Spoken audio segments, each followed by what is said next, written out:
keeping them boys is easier than making men. You know how many phone calls I'll get? Like, I'll be running a seminar. It's married people, unless I do it in Jerusalem. But when I do it in Jerusalem, there's married, but there's mostly Bachrim. You know how many phone calls I get from yeshivish moms from Lakewood or Hasidic dads from Brooklyn or Muncie or whatever? Is like, what's going to be mentioned there? You know, as if I don't know how to deal with Bachrim. My whole life is Bachrim. You know, what's going to be mentioned there? Because, you know, and I understand them. They're trying to protect him. But it's like, so now he gets married. And he still doesn't go in the world. And we call him a boy. Notice we call 23-year-old men boys. They're called boys. One of the most popular episodes in the past year and a half was a conversation I had with Rabbi Yom Tov Glaser, whether we're living in the Matrix. Check it out if you haven't seen it yet. But this episode is one of our longer ones, but I urge you to listen to the full conversation. It's ultimately about living to your truth. But of course, it's wrapped with Kabbalah, practical, and also intriguing points. This episode is in loving memory of Shimon David ben Yaakov Shleima, Miriam Sar bas Yaakov Moshe, and Shendel bas Chaim Yehuda Leib. Thank you to this week's sponsors, Colel Chabad, Wheel Salis, BF Design, Feldheim, Karen Tosefes Yom Tov's $1 million giveaway, and El Al. Here we go. Rabbi Yom Tov Glaser, thank you so much for coming in to do this. Before we get into the subject, for the 7 people in the world who don't yet know who you are, can you give a little glimpse of your background and kind of how you got to here today? Yeah, sure. I was born and raised in California, in Los Angeles. I was not raised observant. I was out of school, I think, from first grade, thrown out, grades 1 through 5. And 5th grade, I got the idea that maybe I'm not meant to be there. And then I just basically hit the streets. So I lived on the streets for 12 years, slept in a mansion. Father was a wealthy businessman. And I was just going to go experience life. I was in a deep search for meaning. Worked very hard on that, and a lot of sports. I'm an athlete, so I was surfing the whole time by the day, and mountain biking also every day. And 23 years old, I got a ticket to Israel from Esha Torah. I became observant immediately. I was a Litvak for about 3 years, and then at the end of those 3 years, I went Hasidic for various reasons. And now, thank God, I have a big family, lots of grandkids. And during that path, 7 years after I got married, when I was about 33 years old, I had a major breakthrough in my own life. Something that was affecting my digestion deeply, which is nobody's business, but I needed to do some serious reckoning before surgery. And I managed to figure out what that was and what kind of voice in my head was causing the issue, and I was able to heal it. And then I began the seminar called The Possible You.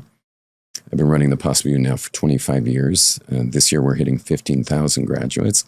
It's operating in 6 cities, which are Jerusalem, London, Brooklyn, Muncie, Lakewood, and Mexico, believe it or not. And we're hoping to come to the 5 towns. Like, that's definitely on our bucket list.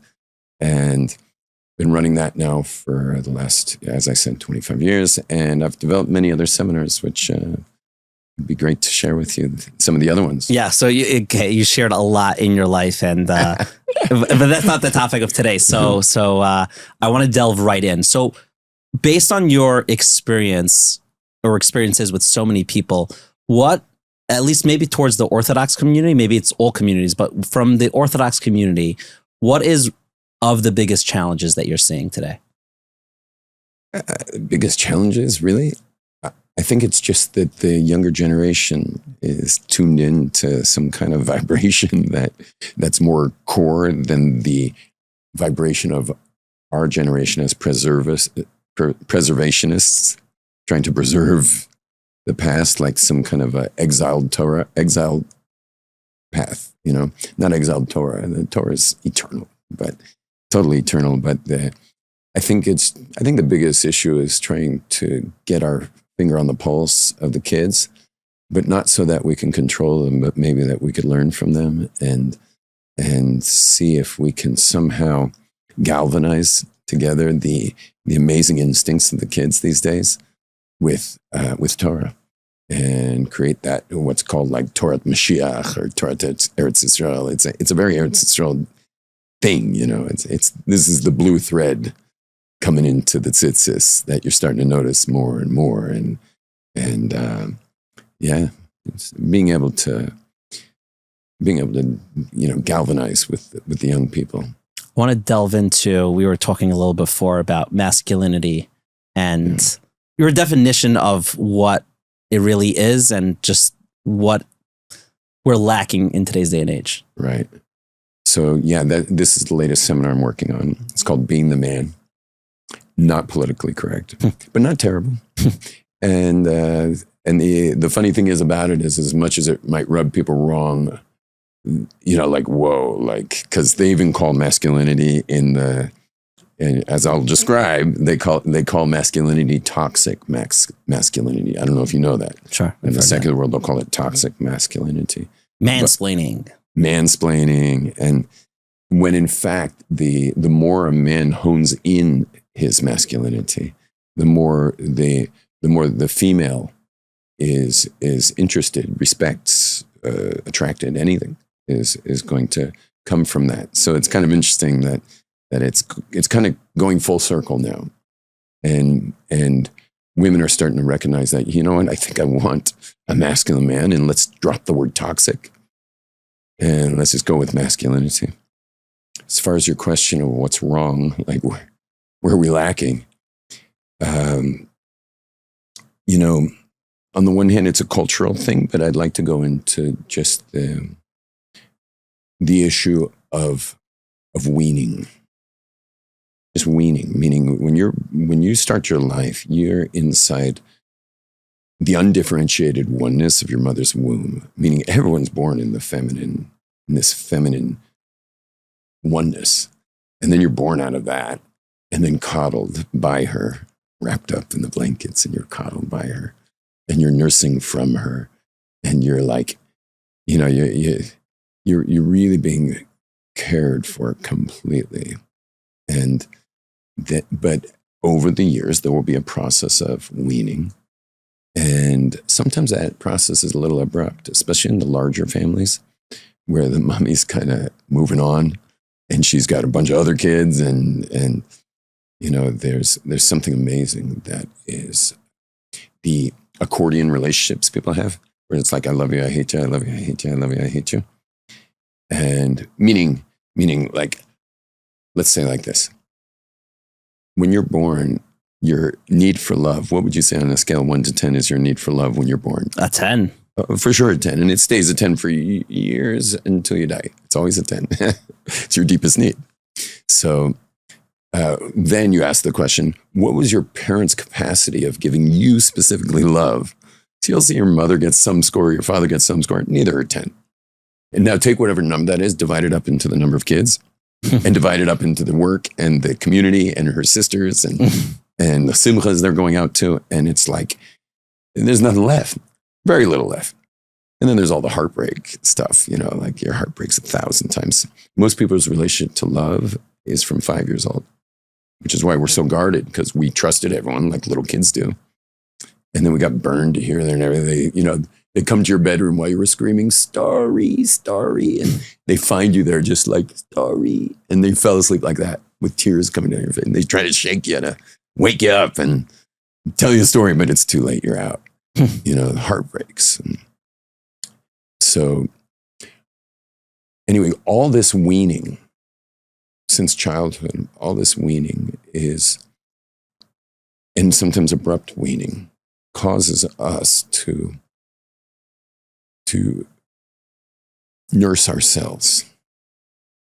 To nurse ourselves. I had a guy once in my seminar in the Possible You, and he was hand to mouth the whole time. Just hand to mouth. So he was vaping, hand to mouth, chewing gum. He was, when we break for a snack, he was like just outside. He was on cigarettes. And I asked him, please, and he was a pretty large guy too. And I said, please ask your mother what happened with nursing. And his mother was shocked. And she was like, did you speak to your grandmother? He's like, just tell me what happened. And so she had a pregnancy, was told to stop nursing, and then she had a miscarriage. And she just went into a depression and wasn't able to really follow through with that particular baby. We're all nursing ourselves from those years. We're all nursing ourselves. And as boys,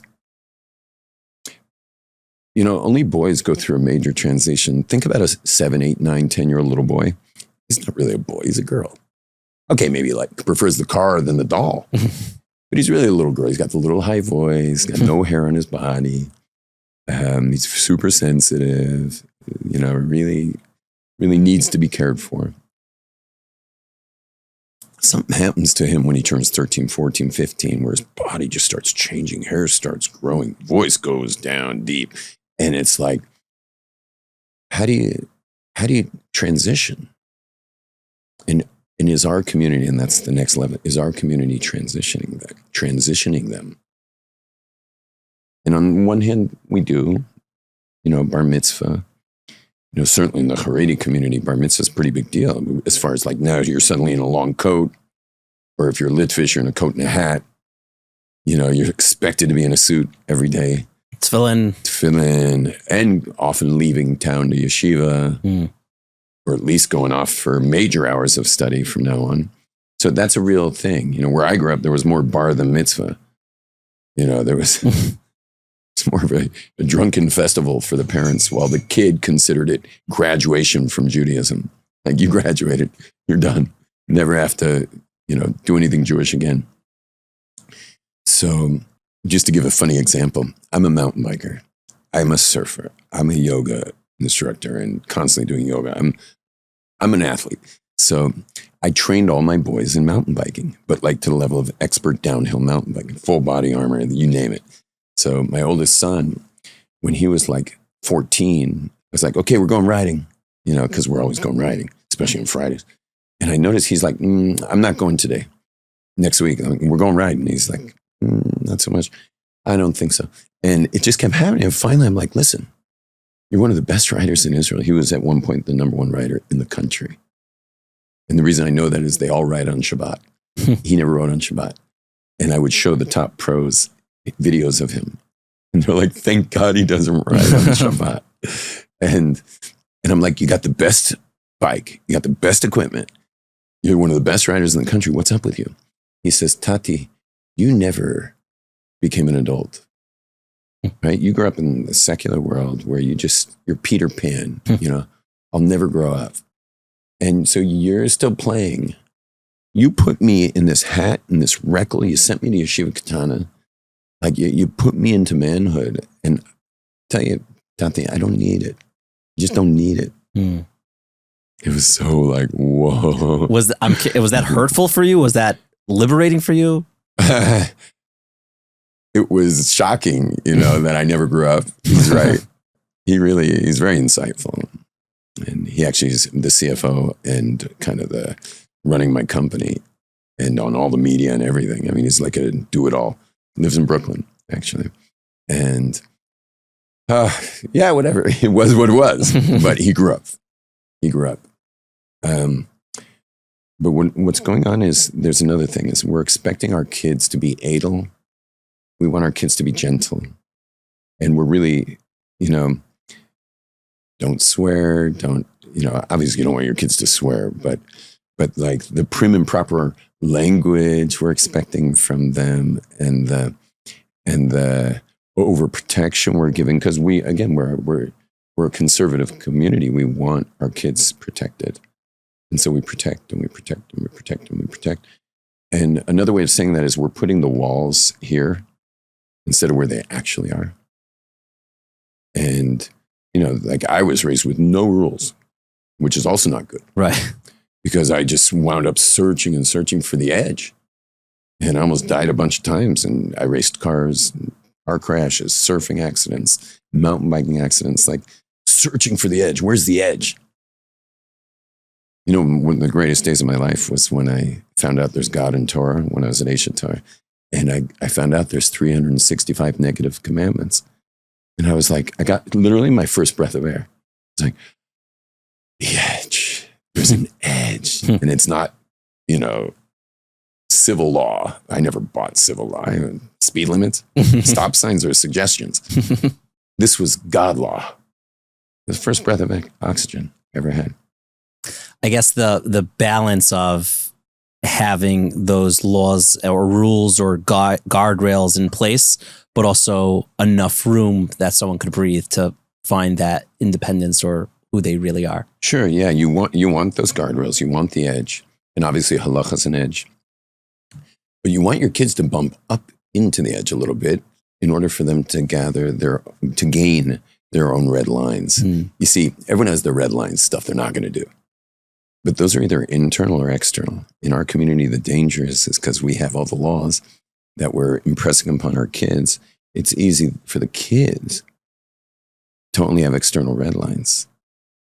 So if they ever take a little trip on the outside, like if they ever take a trip on the wild side or get their hand on a smartphone or whatever, it's incredible how much trouble a guy gets into in a matter of like 3 weeks that a secular kid would never dream of doing.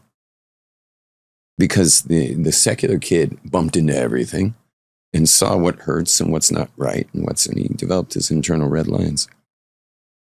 And it's a disservice to our children to overprotect, i.e. put in fences way before the real ones. You put walls and borders where they aren't, which is just introducing fear into them.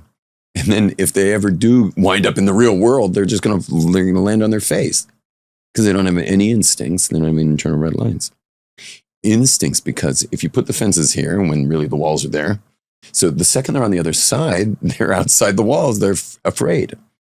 Well, when we're afraid, we have terrible instincts. People in fear do not have good instincts. They're shaking.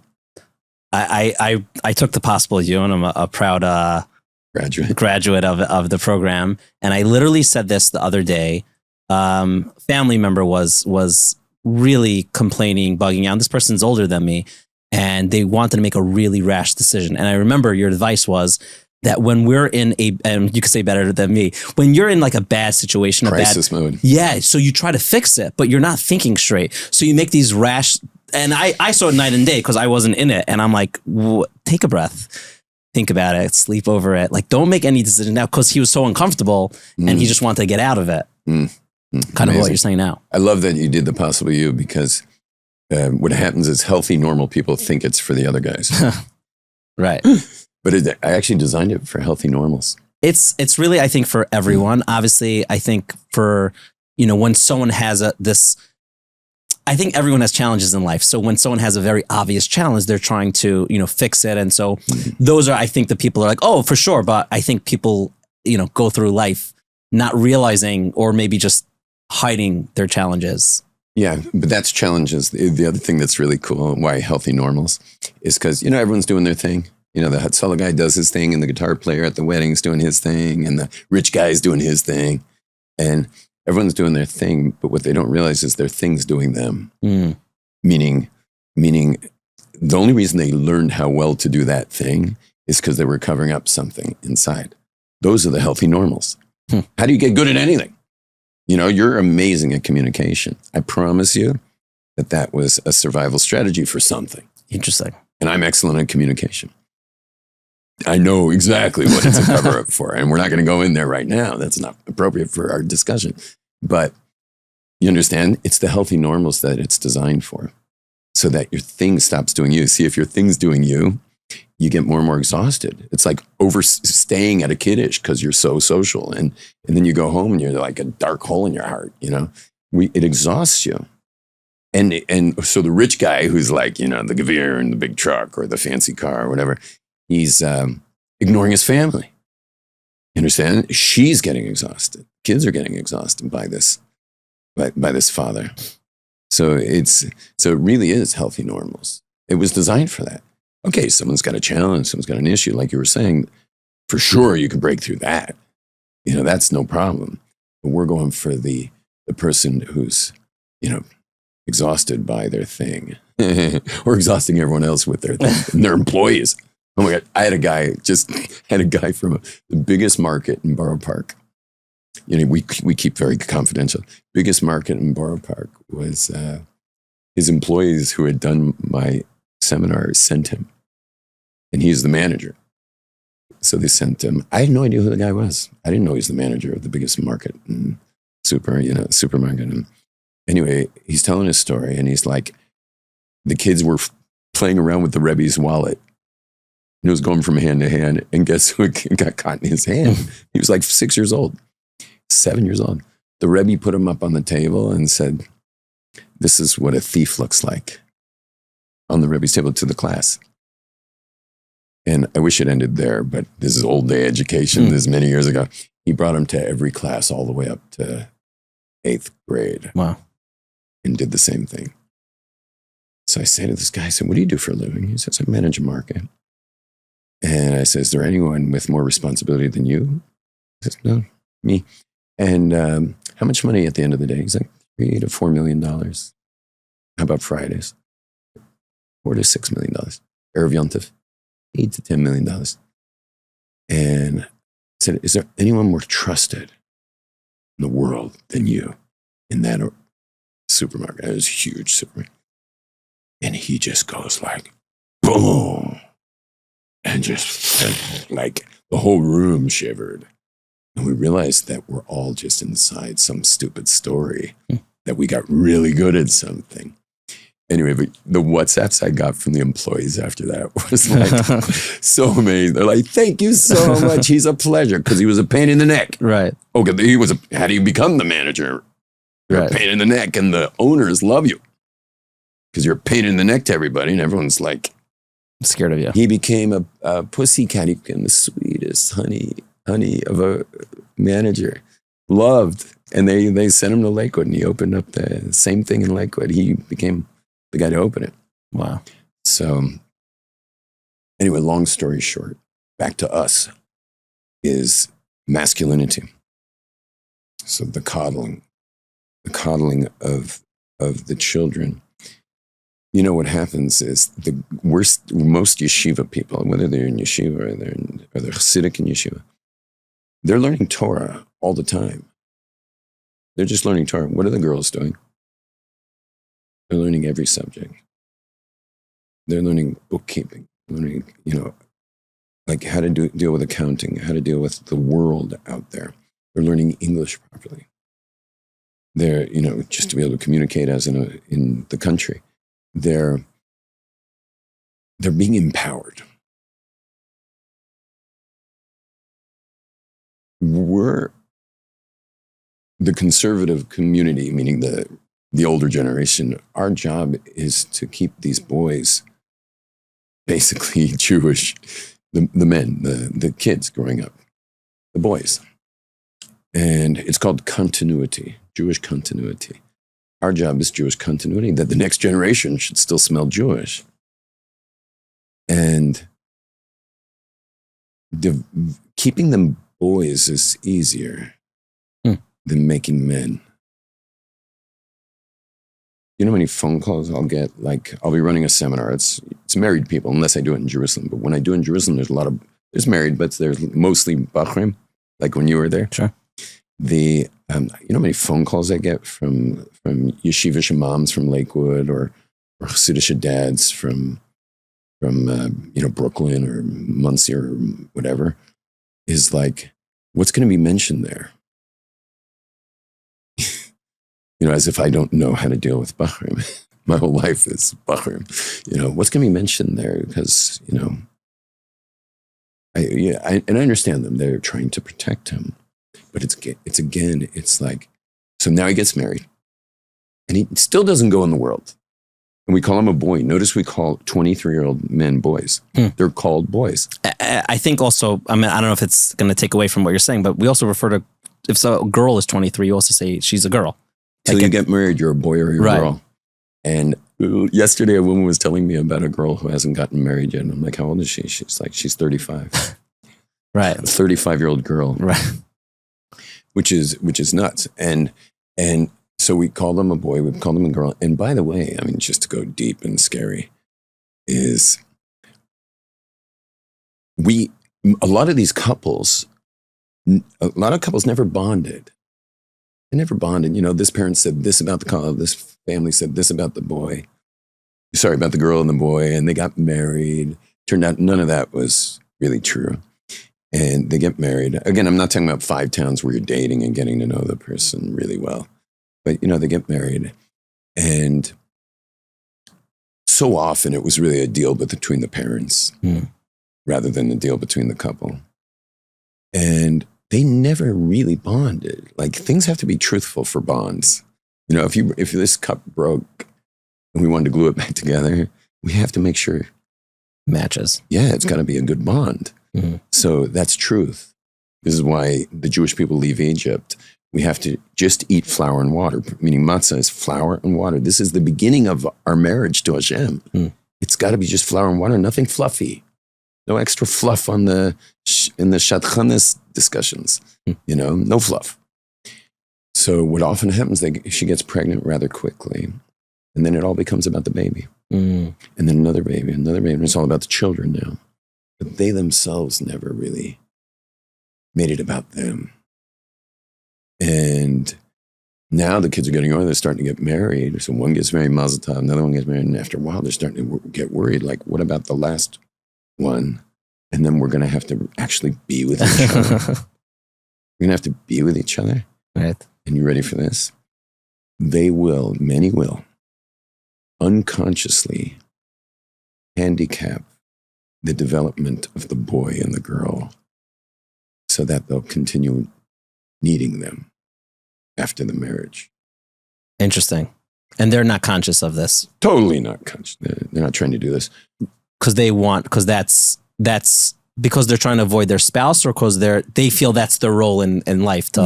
All of this is unconscious, but it's just like because their marriage was never about the two of them. It was always about the kids. So they just want to keep the kids around. So if you create dependency instead of independency, then you know they'll just always need you. But I meet a lot of these people when they're coming to me either one-on-one or to my programs, they're like stunted people. I once had a stunted guy that was very stunted. He's driving me in his fancy car. I stayed in his fancy house. Yeah, big house in Lakewood. And it was like, everything was gorgeous. And I'm thinking I'm by a Gevir, you know. But by the end of the seminar, he had shared with me enough before we went to bed. I'm staying at his house, you know. Before we went to bed, that he was one of these people who was made dependent and controlled. Anyway, he drove me up to Newark, cried. When we got to Newark, he opened his glove compartment and he showed me the lease of his fancy car, and it was his father's name. Mm-hmm. And this is a man with multiple kids. He's about to be starting to make weddings. And then he's still crying, and he opens up his cell phone, a smartphone, and he pulls up the deed on his house. It's his father's name. And it's the same for all his brothers and brothers-in-laws. I'm giving an extreme case of dependency, but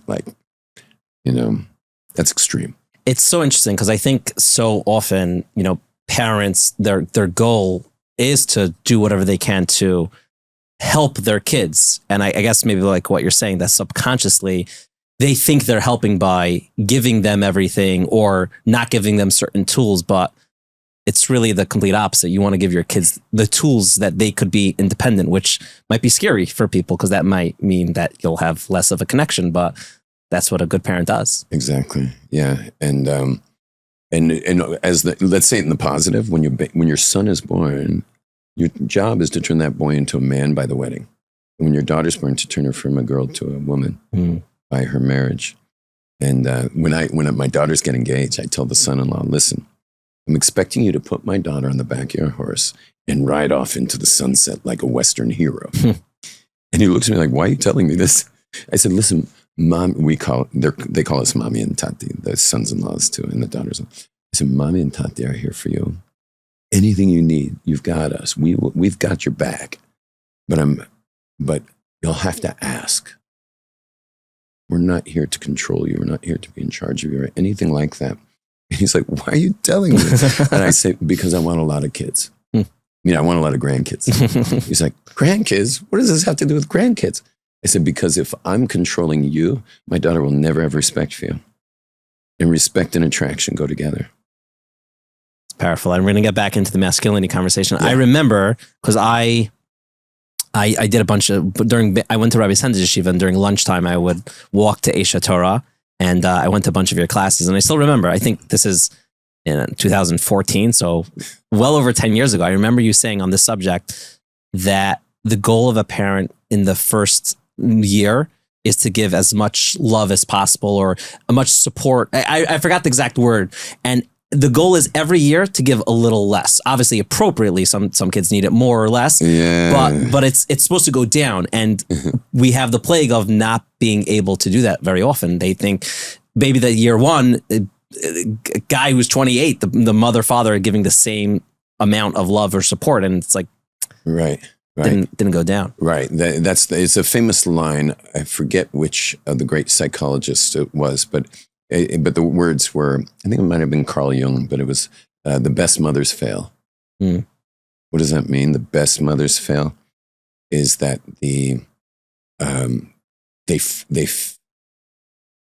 best mothers mean I'm a great mother, and they mother, smother, and the child never gets to be a human being. And so that's what it means. Meaning we're supposed to mother less and father less and less and less until they're on their feet. And again, so they can get their own instincts and fall down and bump into things. I was once at a park outside Tel Aviv, and there was a pond there, and it was us in a Hasidic family, and we each had like toddlers, like 2.5-year-olds. And our toddler was just, there was like a 3-foot drop into a big pond. And we weren't even facing the pond. Our toddler is not suicidal. She has killer instincts. She knows exactly where the edge is. She's never going to get near it. And she certainly has good balance when she's near it, like we all do when we're near an edge. Our balance doubles down near an edge. The other family had at all times, the big family, they had at all times 2 people to keep an eye on their 2.5-year-old. She almost fell in like 20 times. So finally the kids were exhausted, brought her back to us where we were having the picnic, and they said, don't you want to take care of your 2.5-year-old? And I'm like, what do you mean? And they're like, well, she could fall in the pond. I said, did she ever get anywhere close to falling in the pond in the last hour and a half? They're like, no. I said, well, how's your baby doing? She's almost fallen in like 20 times. Like we keep grabbing her as she falls in. And I said, well, ours has instincts. And I said to the family, and their teenagers were sitting there, and I said, there's enough fear in the world. Listen carefully. There's enough fear in the world. We don't need to add any. We don't have to put more fears into our kids than they're already developing. And their 16-year-old boy looks over at me and says, my mommy put all of her fears into me. Oh my gosh. And the mother goes like that. And want to know something? Next time I saw that boy, I saw him then, at Simchas, but next time I saw that boy, I'm doing a seminar in Flatbush. And there's this Hasidic 27-year-old who's bumped. It was like his nose was bleeding from bumping into things. He had to bump into so many things that he wound up on a different continent. You understand? Like, he had to bump into a lot of stuff. And it was funny at one point. It wasn't funny, but at one point, my wife and the other rabbits, and I don't know what they were thinking, but they just started running down a grass hill. And they were just flying down. It was getting steeper and steeper. They wouldn't have done it if they knew how steep it was going. But they were running down the hill. What do you think happened to the other lady? Flipped over. She wiped out. Yeah. Oh, full like train wreck. And really bad. And it was a face plant because she didn't have the instincts to put her hands down. And so it was like, it was a train wreck. But it was like the classic, like cherry on top of the whole experience. And if she's watching this right now, I apologize for telling this story. Please, mochel me. Well, we don't know who she is, so she's just that she had she to knows. have Yeah, that. she knows. This episode is just heating up, so stick around. But first, if you're about to spend hundreds of thousands or even millions of dollars on construction, just give me 30 seconds. One of the smartest decisions you'll make isn't the finishes or the floor plan. It's choosing the right architectural firm. I have had the personal opportunity to experience many of the BF Design's landmark projects firsthand. And what impresses me isn't just that the architecture is beautiful, it's that everything works. The buildings flow naturally because they were designed by people who understand the rhythms of frum life, how a shul functions on Shabbos, how a kosher kitchen really works, and how schools, homes, and community spaces are actually used. It's the kind of experience you can't fake, and you definitely don't want someone learning on your project. Whether it's a home, a shul, a school, healthcare facility, industrial building, or commercial development, BF Design thinks through the details before they become expensive problems. And that's backed by more than 20 years of experience, specialized architectural teams, licenses in over 20 states, over 500 shuls, and more than 300 schools, thousands of homes, and over 100 million square feet of architecture design nationwide. If you're planning a project, do yourself a favor before you hire an architect. Talk to BF Design. Send them a call at 732-961-1202, or you can visit them at bfdesign.com. That's BF Design, architecture designed for reality. Now, I have some exciting news. I have 2 trips to Israel coming up in the next 3 months, and they're not vacations. I mean, one is a wedding and some interviews, but mainly we've got some really big interviews lined up. And when you're traveling for work and I don't have so much time to go, you can't afford delays, misconnections, or uncertainty. That's why I booked directly with El Al. For me, and maybe almost every single Jew, it is the most reliable way to get to Israel. I found really well-priced tickets, and honestly, every time I fly El Al, it feels like they've made the experience even better. You can tell they're always looking for ways to improve. So whether you're traveling for business, to visit family, or for your next trip to Eretz Yisrael, I highly recommend flying El Al. Book your tickets today, travel with confidence, and let your journey begin the right way. Go to ellal.com today. Lastly, I have a giveaway for you. Every month, we love giving away amazing Jewish books from our friends at Feldheim. And before we tell you about this month's giveaway, congratulations to last month's winner at The Real Master Yoda. They just won last month's books. Now, this month, we have 3 incredible titles that I think so many of you will genuinely enjoy. First is Mariah, powerful, safer, inspired by the teachings of Rav Yitzchak Hutner Zatzal, exploring what it means to live with clarity, purpose, and a deep connection to Hashem. It's one of those books that challenges the way you think and helps you develop a stronger perspective on life through timeless Torah ideas.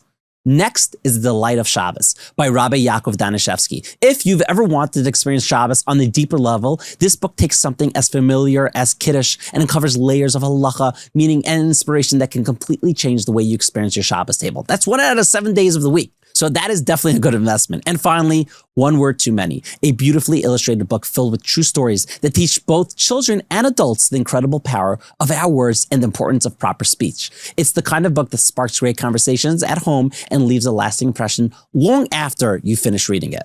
All of these books are available now at feldheim.com or your local Judaica store. And if you'd like a chance to win all 3, just leave a comment below with the word Feldheim, and one lucky winner will receive this month's entire book bundle for free.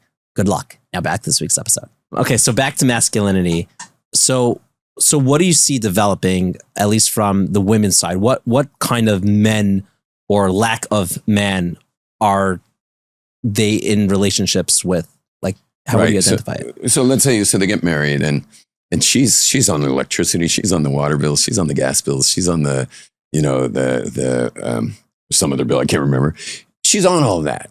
And she's on the accounting and she's the one working. And so these girls are like, they're in full masculinity, and they got the good English, and the boy's sitting and learning, and he was told to be edel his whole life. Now he's called a man, but think about the word edel and man.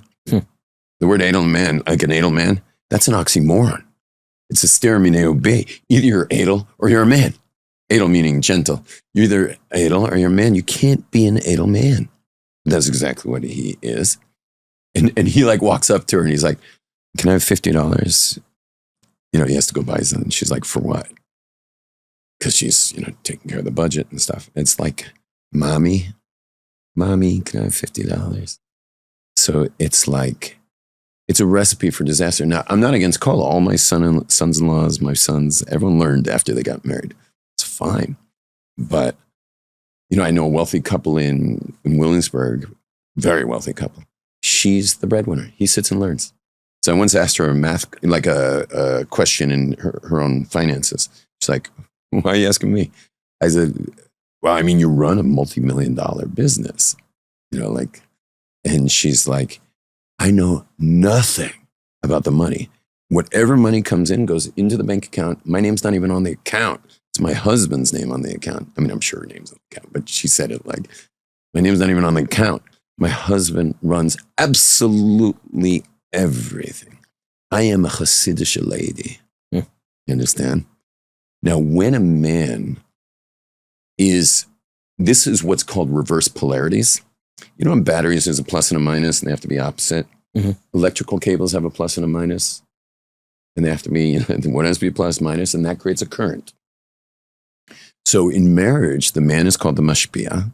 He's in charge of things. The mashpia, he's the plus, and the causer, the asserter. And the woman is called the makabel. She's the minus, and she's the receiver. Women are amazing at picking up slack. So wherever the man is slacking, because he's still wanting everyone to do things for him, wherever he's lacking, wherever he's slacking, she'll pick it up. It's just the way women are. They pick up the slack. But every piece of slack that she picks up makes her more exhausted. Did I just say that? You did say that. That's later. That's 30s and 40s. We're young couples. Every piece of slack she picks up is a masculine role because it was his slack. And every bit he gives up, meaning every bit he's asking someone to wipe his nose for him, is his feminine side developing. And what happens, they wind up with reverse polarities. And meaning what should be, for those who don't know the word polarity, it's like North Pole, South Pole. Everything works in polarities. Chesed Gevura, right? Flow and structure, chaos and order. Everything's polarities. This whole world's made of polarities, like magnets or polarities. It's called reverse polarities. It's cute and sweet when they're young. Something happens to women when they turn 35. It's the craziest but coolest thing. Well, it could be the disaster.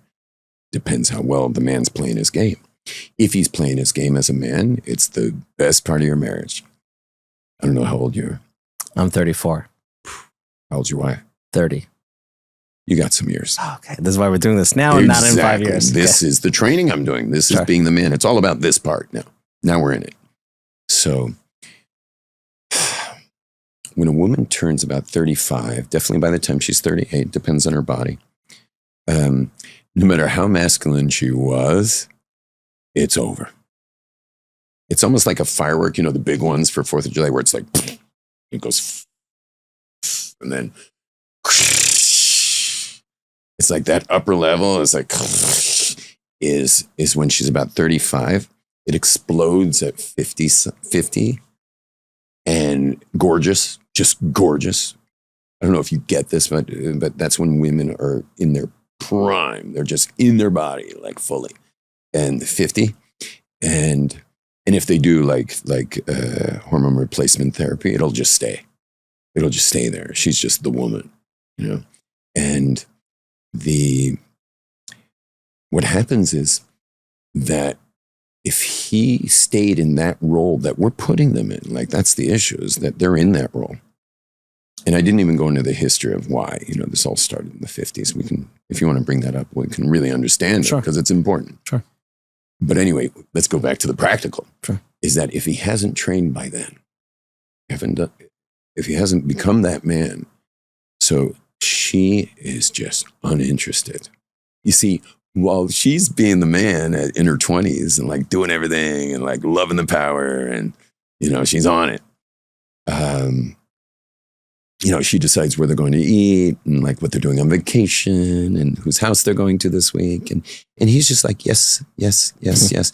He's Mr. Nice Guy, pleasing, pleased his mother. He's pleasing her. And that's the other history of it is secular people are pleasing female teachers and their mother while their father's in some cage called an office cubicle or whatever, because in the old days you were with your father all day. in the field or in the learning how to cobble shoes or whatever. Back to us. So if he hasn't trained, she doesn't want to look at him. She doesn't want to smell him.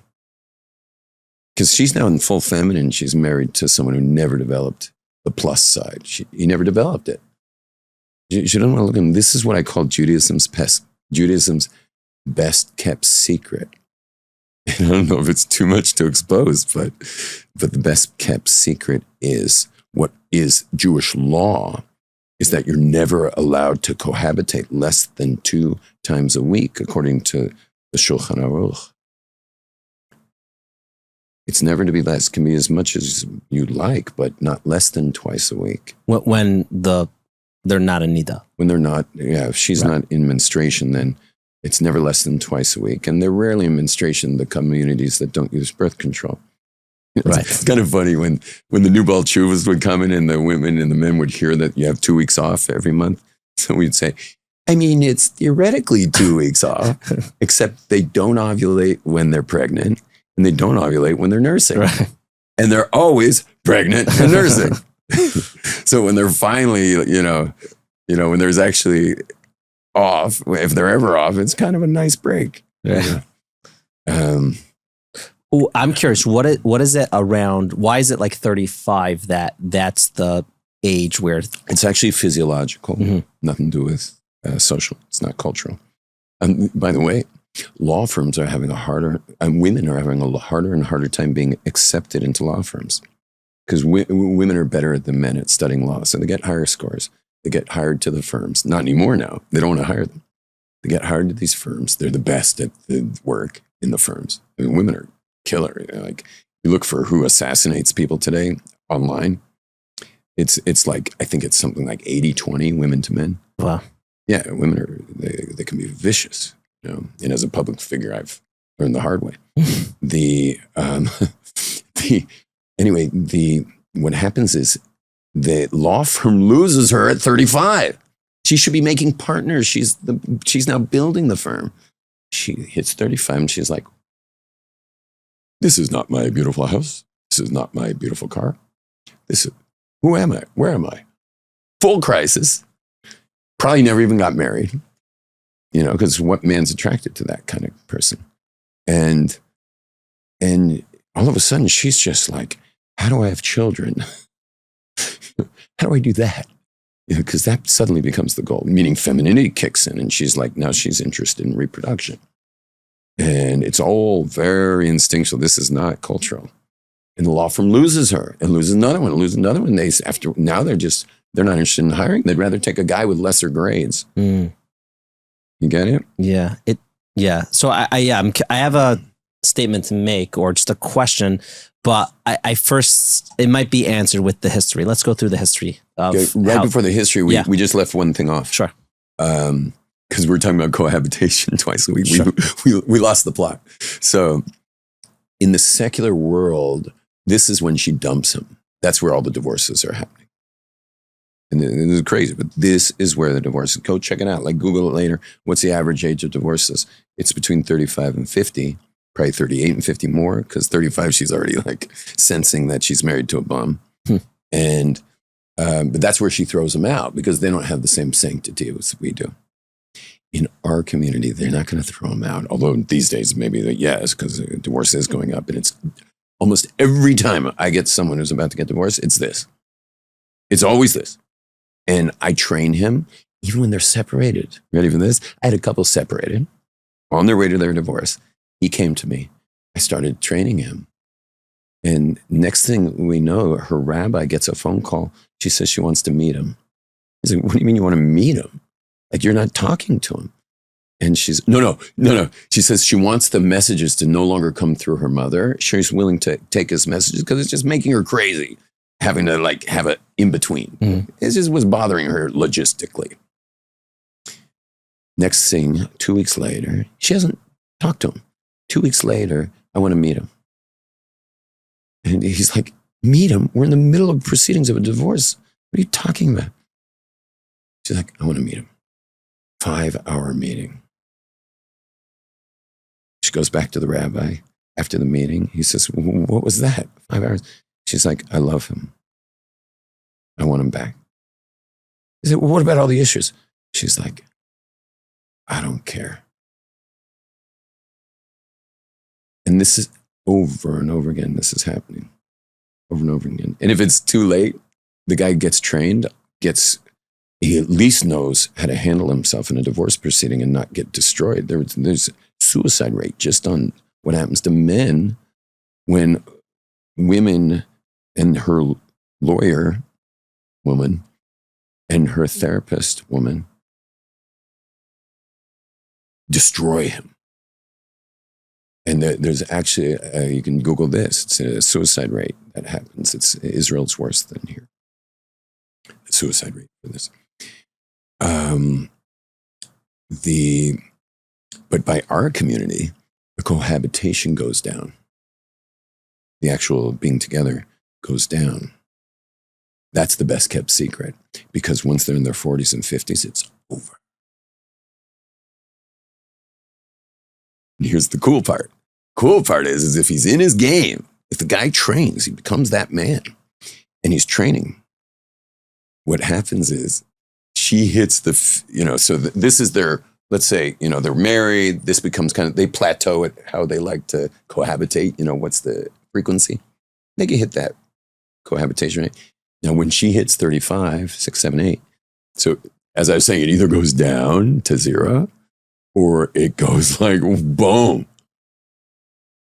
And then the rest of their married life is like, wow. And that's what's in store for the man who trains. And it goes so romantic. And it's like, kids? Oh, yeah, I forgot we had kids. The kids are coming into the kitchen going like, are we bothering you? Because you see them at a restaurant. You go to a restaurant, you can tell who's, dating versus who's been married 40 years. They look like the couple's dating, and it's just magical what takes place. It's just magical. And not just magical for them, it's magical for the kids, because the boys are seeing the vibration of a man. Mm. And the girls are noticing that mommy is not thrashing Tati.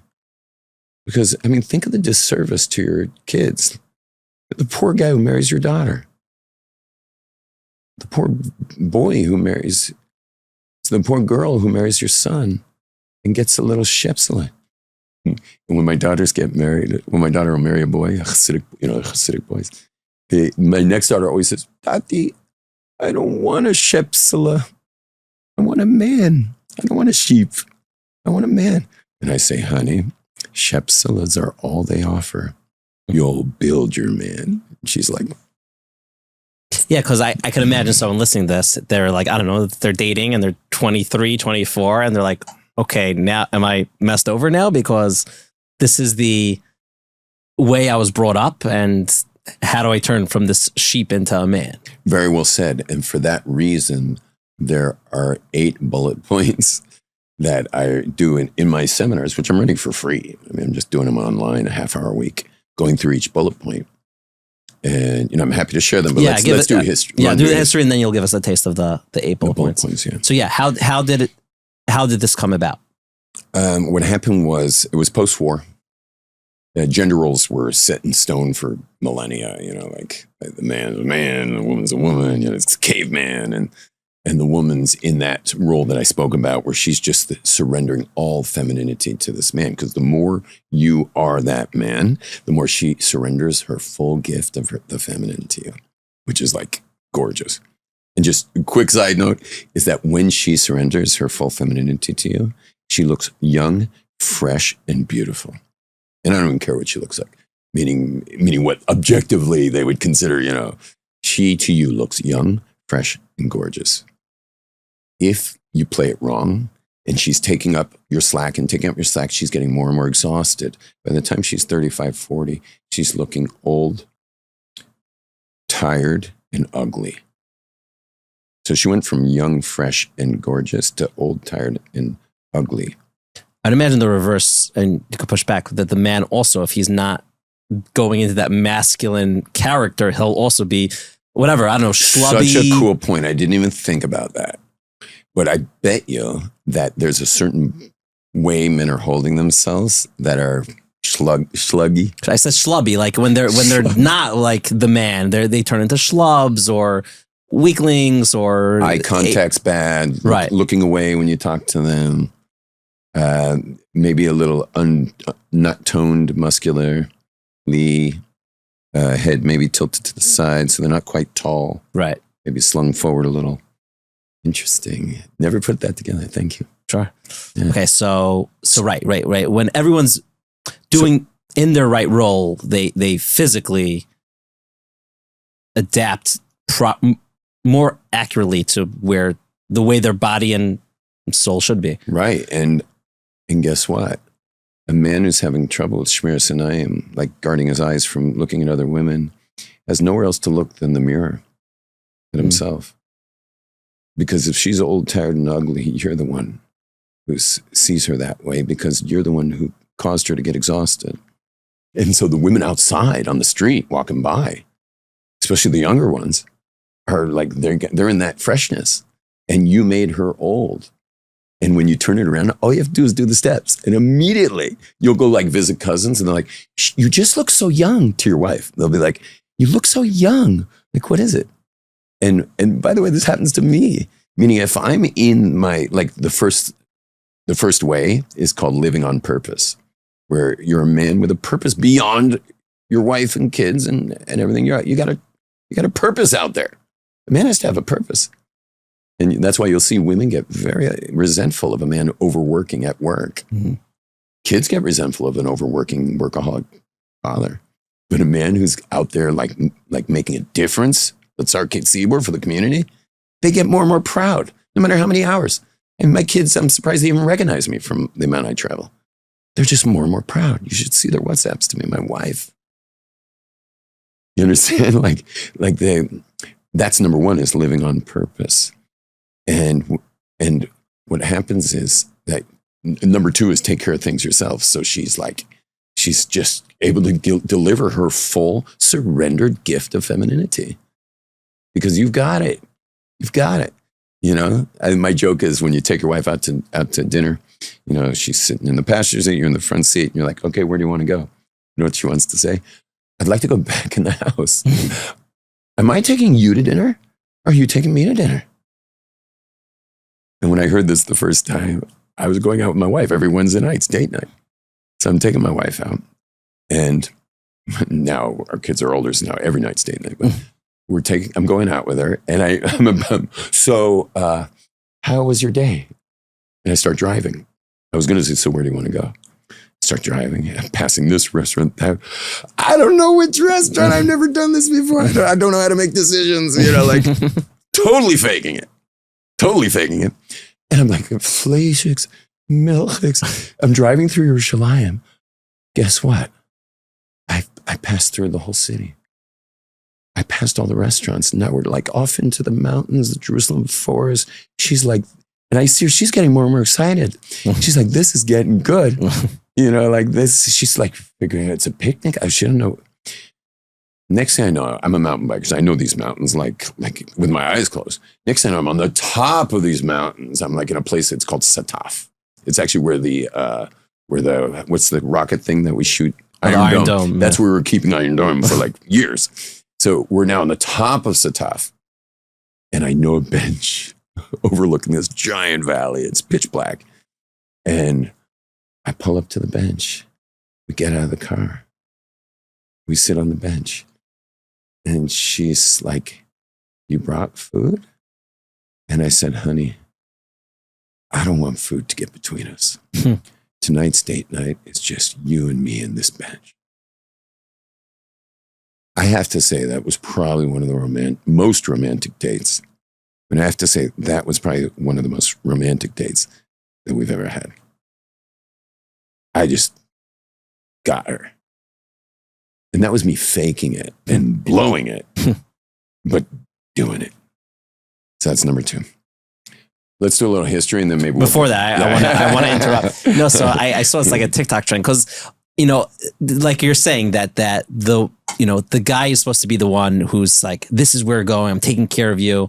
And, you know, you're not supposed to ask, you know, you want to deliver, because deep down she wants to go somewhere. But like once she says she wants to go there, then it's like ruining it, because you should have known that. You should have, you know how to take care of her. So the trick is that, and now I'm saying it, so whatever, it's ruining the trick, but it's on TikTok. The guy says, guess where we're going? And she'll like hopefully say like the place. And she says like that place that she's always been dreaming about going. And the guy's like, yep, we're going there. And then you go there. So it's a win-win. How can you say that trick online? Sorry, I've never heard that. It's on TikTok. It's all over TikTok. So, but it's I don't think I've ever done it, but maybe I should, unless my wife's going to listen to this, and then I can't. But it's great, because then win-win. She gets to go where she wants, and you get to, you're taking her to that special place. Wow. But let's go back to the history of it. So the history was like, there was post-war, and America's this, you know, has won World War II, and it's a fledgling country. It's new, you know, income immigrants and from all over the world, and it's like the population's growing, and it's like it doesn't have a lot of tradition from the past, you know. And well, what's one of the traditions? Gender roles. That's one of the traditions. And what happened in the 1950s is there was a movement, a crazy movement. It was called crazy. I'll explain why. It was called women's liberation, as if they were enslaved. You know, the whole thing was crazy to begin with, but it was called women's liberation, or women's lib for short. You ever heard of it? I've heard of it, yeah. So, and of course they so badly blew it, because it was like, you want to celebrate being a woman, which is what's happening now. Now there's like a whole new post-feminist thing of celebrating being a woman. It's powerful. And a lot of the Jewish women are leading it. And there's this whole Kabbalistic thing that the feminine's going to be the way the future goes with Torah's Mashiach, Torah's Eretz Yisrael. It's going to be like the feminine waters rising for a new Torah in our world. Yeah, I don't mean a new Torah. I mean new instructions from above. But what happened was they just looked around like, what are men's roles? We'll do that. You understand? What are men's roles? We'll do that. And they just like, they started wearing suits, you know, and they started wearing pants. And it's like, just look at what men do and we'll do that. That's so disrespectful of the feminine. It was such a shot at them. Such a shot at them. Like, if you want to celebrate women, like celebrate women, don't celebrate men. They just did exactly what they were, you know, you understand. It was the whole thing was a U-turn. Right. It was a 360. Right. They just, as opposed to actually celebrating the women, there were components of it that they were just mimicking male roles. Right. Yeah. So, right. And then what happened was, because there wasn't a lot of conservative values, you know, do whatever you want, you know. So people were doing whatever they wanted. And then what happened was, there was also regarding interaction. I don't know how you say it on the podcast, because it begins with S. But regarding, I don't know if you use the S word here, but you could. We know what you mean at this point. Yeah. So that got liberated. Not a ton, because a woman, you know, because a woman's always in danger because, you know, of pregnancy, and so there was obviously, there was no way to go all the way without a ring. You know, you can't go all the way. So they would do everything that men do, and they got more and more promiscuous and whatever. But you know, they're in danger when it comes to having a child, and so there you got to put the ring on. But then the scientists in, you know, our Industrial Revolution created the birth control pill. And at that point, the one last card that women had in this country and in Western society, Europe, the one last card they had of being female, they were just like, oh, men get to do whatever they want, but we have to be, you know, chaste. We have to be careful. They just threw their card on the table, and we're going to be just like men. You know what happened? The age of women getting married went from 18 to like 21, 22, and it jumped to 30, because the men said, why buy when you can rent? Mm. I mean, they blew it so badly. And all of this means broken heart, because men are conquerors. You know, men are polygamous by nature, and the women are monogamous by nature. And and they automatically get attached. And then, but he's moving on, and broken heart. And then the age was, and then there was no more matchmaking. You know, even secular people in America made matches in the 50s. It was matchmaking. And that was gone. You know, let them make their own match. Then it moved to 31, 32, 33, 34, until I'm still not getting married. And by the time they decide, oh my gosh, I'm never going to have kids if I don't get married at 37, 38, 34, 39, 40, they turn around like, oh, let me find a husband. And it's like a used car lot as far as the eye can see, and everyone's hearts are broken. So it's not just rent a car, it's like rent a wreck. And there's no one to marry because everyone's broken. And anyway, so that's what happened there.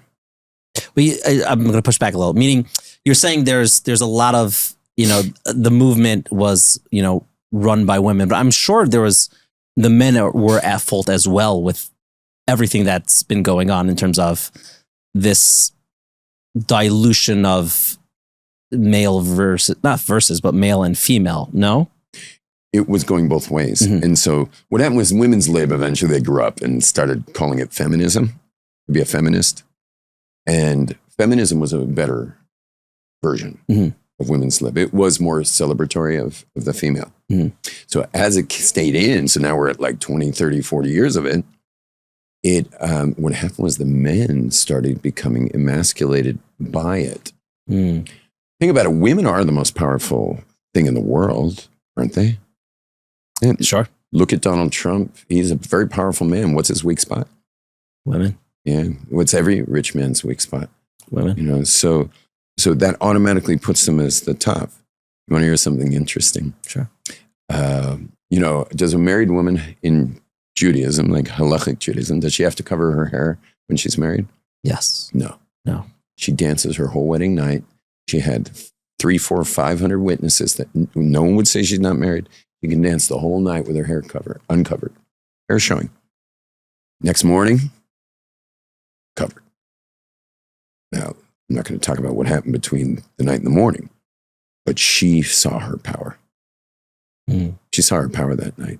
Well, think about it. A powerful person has a direct conflict now with surrendering before God, because the ego and God don't go together. And so she now has to cover her hair. Why? Because the sensual attraction of a woman, at least a modestly dressed one, would be her hair. You know, women see men before men check out women. Women are checking out men before the men because they have stronger instincts. So there's actually a trick how you know a woman checked you out. How? They touch their hair. They can't not touch their hair. So if you see a woman touching her hair, she checked you out. Interesting. Isn't that interesting?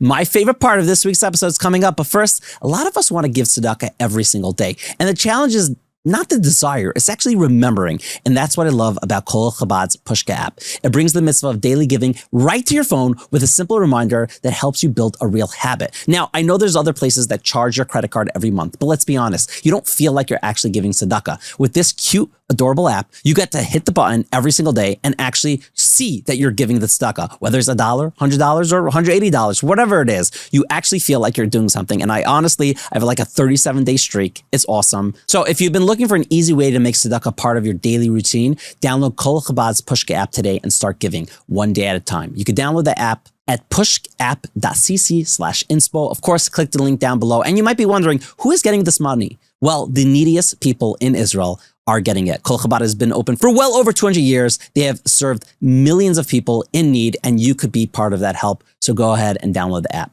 Now, I just got a call from my friend, and he said, I have to be honest with you. I was a little skeptical. You kept on saying Wheels Lease is the best, but I know they're paying you money to advertise for them. Well, here, my friends, is something that we don't talk about too much. We had a few places reach out to us about car leasing, and we looked into them, and it wasn't the right fit. I can confidently say for over 2 years, we have been advertising for Wheels to Lease, and we couldn't be prouder. They are people who get you the best price, the best deal, and are straight up and convenient. So if you're looking for the next car to lease, go and give them a call at 718-871-8715. You can send them an email, inspire@wheelstolease.com, or you can visit wheelstolease.com/inspire. And of course, you can send them a WhatsApp. And of course, if you want, you can send us a thank you, because it is the most seamless leasing process you have ever dealt with. Now, here's the best way that you could acquire $1 million. And no, you don't have to make a donation. Imagine your shul winning $1 million. Think about it. What could that mean? A new Aron Kodesh, Sefer Torah, mikvah, renovations, whatever your community needs most. And the best part, it all starts with one simple Kabbalah. Karen Tosefes Yom Tov has launched a historic campaign to reach 1 million Kabbalahs of Kavod Beis HaMedrash. And they're asking Yidden around the world to commit to not talking and not taking out their phones during davening. We all know the power of one sincere tefillah. Now imagine 1 million people davening with greater focus, greater respect, and greater kavod for their shul. Imagine the brachos that could come from that. The Heilige Tosefes Yom Tov even promises tremendous brachos in the famous Misha Berach for those who are careful not to speak during davening. Who couldn't use more bracha? And when you sign up for this amazing initiative, you're not just strengthening your own tefillah, you're also entering your shul into a raffle to win $1 million that can be used for anything your shul needs. Take 30 seconds right now, go to ktyt.org, accept the Kabbalah, encourage your family and friends and shul to do the same, and help us reach 1 million commitments. Together, we can bring more kavod to our shuls, more power to our tefillos, and maybe even $1 million to your community. Now back to this week's episode. I'm curious, and maybe it's a little off topic or maybe very on topic. And I think you're sprinkling in the concepts of like, you mentioned it before, but Kabbalistically, could you explain, at least from what we understand of like why Hashem introduced this male and female? You kind of touched on it before, Sure, man. But I think it helps give context to like everything you're explaining. I can. I mean, this is going into like real Kabbalistic stuff, like serious Kabbalah. I know you like a little We'll Kabbalah. touch on it, yeah. But the whole world's created as in these polarities. And so we call it in Kabbalah Chesed and Gevurah. But really all the spheros are somewhere between them. So the like, right and left, yeah. Yeah, so like Chachma is going to be Chesed and part of Chesed, and Bina will be part of Gevurah. Everything's in flow and structure. Flow, water, cup, structure. Okay? And it's the same for chaos and order. The water without this cup would be chaos, and with the cup, order. And so it turns out, now let's go to male, female. Everything's male and female. I don't want to make your imagination too crazy. No, I know. I've heard you say this in classes, and it comes up on the show every here and there. Like just physically, when a man gives over a seed, and the woman accepts the seed, and creates the new life in there. There's that male and female, the give or take, or right. A nail in a table is sure. same. Oh, so the screws holding the table in. This whole system is only male and female. You can't look at anything that's not. The doorways in this building are male and female. There's no thing that's not male and female. Every plant's male or female. Every animal's male or female. And every human being's male and female. And you guess who the only confused ones are? I don't know. Human beings. Why? Because we're male and female. We are male and female. When you're davening, you're not in male, you're in female. That's why men have a much rougher time with prayer than women. And masculine women don't love prayer the way men do. Sorry, the way regular women do. Everything's male and female, and human beings are made of both. Like Adam Arisha was made of both. Right. I did something interesting. I did, you're going to think I'm crazy, but my brain works with society, sociology. That's how my brain works. And I have a very good thinker. And while other people are focusing maybe on halacha or on science or on whatever, history, this brain works on understanding people. So I want to do an experiment. In my shul, Pins Karlin in Mea Sharim, I am going to find the men in the shul that are way more female than male. It happens. We all have friends that are like totally, the man is just much more feminine. We all know women that are much more masculine. By nature, it's just stronger in them. So there's 1,000 men in the shul. And I took the older men because they're way more traditional. They've never heard of gender dysphoria. They've never heard of, the only thing they know about homosexuality is from, the commandment not to do it, in that pasuk, that's it. So they know nothing about it. So they're the perfect control group to see what's their role in life, what's their position. And we're talking about men with each one of them had the least of which I only found 3 that were absolute women. And the least kids they had was 9. One of them had 14 and the other one had 11. Happily married, normal lives. I'm sure their wives are a little more masculine. And that's good, by the way, that a very feminine man should have. And I know that sounds like it's a stereo from what I was saying before, like a contradiction, but it's not. It's not. If a man's got that more, and I've met women, by the way, I met Balas Tshuva women who were not heterosexual and came into Torah, and men also who came into Torah and they were more feminine and interested in males because remember, everything's polarities. It's always going to attract. And they became frum and did tshuva. And then came to me when I date, what am I looking for? And I'm like, well, to the guy, you're going to be looking for a woman with a little more masculinity to her. And to the girl, I'd say you're going to look for that. And you're going to be open and honest about your past because they have to know that going in, And they're all happily married. I don't think there's even one divorce. Wow. Of these people. And right. So the way you're explaining male, female is kind of like what you're saying before of that balance in the universe that Hashem made of just making sure that things could stand together. So you need that opposite. Right. So just to hear this, who were the 3 men in the end in our shul? They were the prayer leaders for emergencies. Meaning if there was it was intifada time and we're doing Tehillim, the whole group, one of those 3 always was Shliach Tzibor. The Rebbe would just say, you. And he would be Shliach Tzibor. Ne'ilah, biggest emergency of the whole year. One of those 3. Geshem, a lot of people don't understand, but Kabbalistically, Geshem, the prayer for Geshem or Tal in Eretz Yisrael, is emergency. Always one of them. They're the prayer leaders because the prayer is the feminine. Yeah. You notice our tefillin, we put 7 wraps. First of all, we're tying the masculine down. You're tying a man down with leather straps. You're tying him down. And 7 is the feminine. Now, as feminism developed, as this was going, men's clothes started getting tighter and tighter and tighter. Socks are getting pinker. And I was watching this and I'm just like, what is going on here? There was a chabura of 5 towns type boys in Yerushalayim. Barry Klein's chabura. I don't know if you know Barry Klein. Sure. So amazing guys. And I would learn in the chabura, or at least hear Barry's shir in the morning before everyone started learning. And because it was in Pins Karlin. And so I once pulled out my phone, which you don't do in Pins Karlin, but I pulled out my phone. And just over the days, I would take pictures and it's in my phone. It's a photo album called Girly Man. Pink, kind of violet, big scarves they wear in, it was winter. And they had pink scarves, little booties they're wearing, for shoes. These cute little booties they're wearing. Pink socks over there, click. And I have a whole montage of the Girly Man just from that chabura.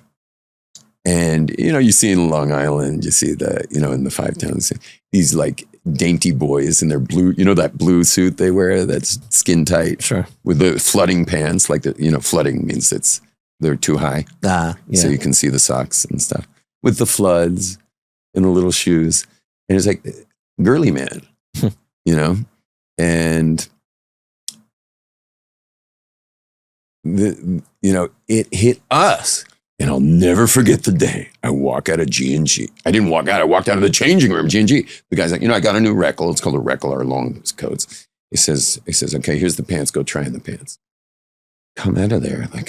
I'm like, what is the meaning of this? And he's like, what are you talking about? I said, it's not tight, but it's tight.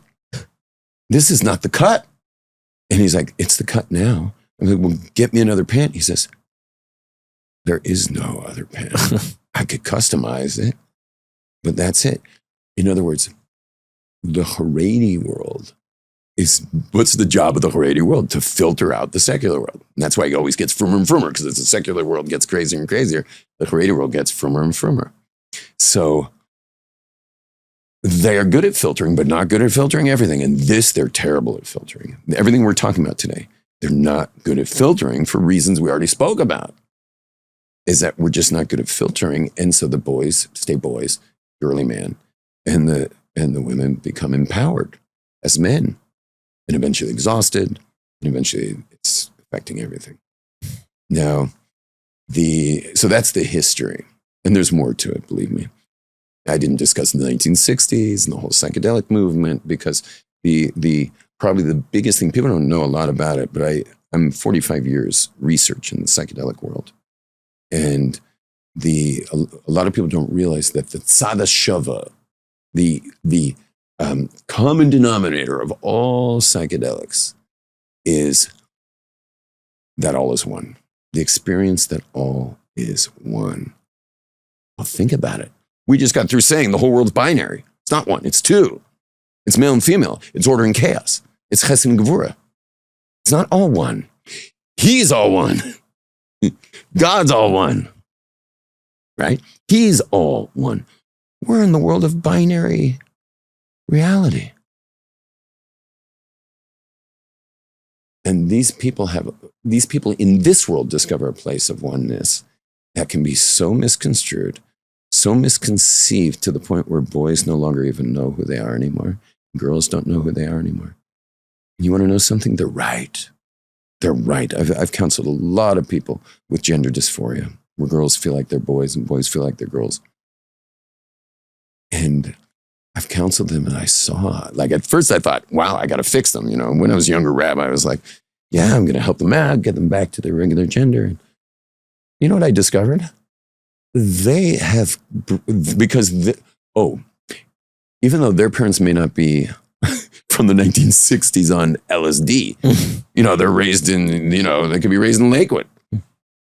Or they were raised in, you know, New York City from not even parents who were hippies. But once that came into the world, once that age hit in the late 60s, 70s, it was in. And so who are these people who don't know if they're a boy or a girl? Gender dysphoria, it's called. It's because because I am not my body parts. I'm my soul, and it's not male or female. You're not really male or female, Yaakov, and I'm not male or female.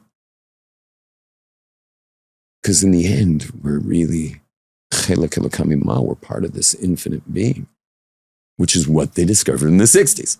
And that came in. Now, there's a reason why. It's just, right now, we're just seeing all the mistakes that are being made in that. Meaning that had to come in. And actually, I have a class on YouTube called Judaism's Clash with Western Civilization. It's a long one, but it is an education. It is an education. I suggest people watch it. It's like, wow. And most people don't click on a video that's this long. Hopefully they clicked on this one. But wow. And so it was meant to come in. Why? Because Bayom Hahu Yiyeh Hashem Echad upstairs. What's Ushmo Echad? This whole world is broken into the names. It's all made of Shema. It's all made of Osios, of Hashem's name. The whole Torah is Hashem's name. And the whole world's made of the name of Hashem. But it's broken up. It's binary. But Bayom Hahu Yiyeh Hashem Echad Ushmo Echad. It's all going to be one. And that's what these kids are onto. Because what is the oneness they're saying? They're not saying the bookshelves the same as this gorgeous wall. Yeah. They're not saying that. They still have brains. But I. Well, what's I? What is the I? The I is the Chelek Elokam Mal. It's your conscious awareness. It's your neshama. And that's not male or female. Fascinating. Fascinating. First, Like I said, I do a lot of thinking. I know. And I know there's so much more about this subject as at large. And you mentioned that if someone wants to discover more, it's for free. So if someone does want to understand more and or, which I highly recommend, go to The Possible You. If they want to join the next cohort or whenever you're doing it, where's the best places that they could find you? So it's called Being the Man. And I have a channel for all my seminars. I had to create a channel for it because it's like I've got a bunch of seminars. They're all recorded. I'm recording more. And Being the Man's being recorded now. Although I'm sure I'm going to wind up in studio and not on my phone in Mexico City because that's when it came out. I'm sure it's going to hit studio, but they're all on Living Inspired Plus, PLUS.com, Living Inspired Plus. It's $49 a month and it's free the first month. So if you have nothing to do, you can watch it all and then cancel your subscription. Seriously. But I guess it's a good product because you know that if you're willing to do that, then it means people are going to stay for got more. The love seminar. I mean, I've dissected love like nobody's business. I mean, Jordan Peterson, the highest IQ on the planet today, someone once asked him what love is, and you watch him stumble for 45 minutes. It's embarrassing. It's embarrassing. He doesn't get it. And there's a seminar called Love, a seminar called Time. You know what? The Time seminar on Living Inspired Plus took the longest to edit. You know why? Because the guys editing it were falling into these meditations. I lead a bunch of meditations because there's no such thing as time, which we spoke about in the simulation. Sure, yes. So there's no such thing as time. They kept falling into and so my office was like, where's the edit? And they're like, we can't edit it because we're trying to edit. And then we fall into the meditation. And then an hour later, we wake up and we have to go back to, our home or whatever. It took 3 times as long to edit time. Wow. Just from the meditations. Yeah. Wow. And The Possible You, if they want, they can find that. Possibleyou.org. Possibleyou.org. And my, I just can't say enough about it because your real energy comes through. Think about it. I just came from Mexico. I had a women's seminar every morning for 6 hours, 3 hours off, and then 6 hours with the men every single day. Okay. That's 12 hours of me on my feet leading a seminar. Okay. I come to lead a Shabbaton after that, where I'm teaching 10 classes. Sunday, I go to a new city, now Muncie, and I do it again. And you can ask the group on the last day of this week on Wednesday night, which is a little more than 6 hours, because no one wants to leave. So I see they don't want to leave, so I just keep going. And I asked them at the end, I said, have you seen me tired? And they're like, no. Have you seen me try? Not once. And in fact, I do try sometimes. And if I have to try, there's a famous singer that because of the confidentiality, I'm not allowed to say. But the first song I played, because he's probably the most famous singer in the Jewish world, but that you can guess amongst 20. Yes, like us. It's during the 3 weeks. That's when I get the big musicians. Yeah. So when I started playing the guitar for the first meditation, there's a lot of meditation. And when I was playing it, I missed a few strings. I played the song 1,000,000 times. Why? I had to try. Why? Because I'm getting triggered. Everyone's busy trying and it's exhausting you. Because we're getting triggered. I grew up with wealthy uncles in Beverly Hills. My father was wealthy, but they were like, boom, they were like tycoons. And we were like nothings to them. So in the seminar, I know everyone's name in the seminar. So I got 35 guys. I know everyone's name, except this one guy can't remember his name over and over again. I don't know who the guy is. He was from whatever, I forget the name of it. In the country. Above Muncie, what do you call this modern Orthodox community? Wesley Hills, from Wesley Hills. So I can't remember the guy's name. And every break, I'm like, what's that guy's name? And they would say his name, and I'm like, okay, I got it. I'm amazing at names, amazing. So the third night, I go outside. The group's still talking. I went outside. I see the very first Cybertruck I had ever seen. And no one had really seen them yet. And they're very expensive to get then. It was before they really got out. And I'm like, whoa, because I'm from LA. Everything's cars, you know.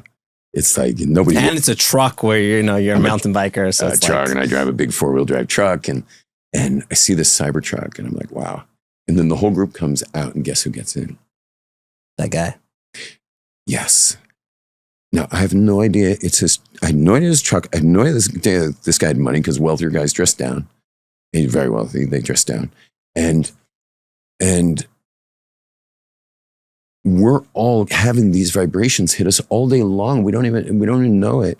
And it's touching the negative beliefs inside of us, which we create. We created our whole who we are, Mr. Healthy Normal.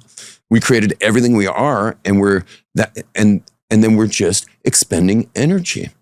Just to put it in a simple muscle, if you're on a hamster wheel, and the hamster is on the hamster wheel is written every negative thing you ever say about yourself, which is a lot of things, you know, like not good enough, not as good as, you know, incapable, incompetent, terrible thing, ugly, stupid. I mean, you name it, we'll say it. Weak, small, worthless, unworthy, unlovable, unacceptable.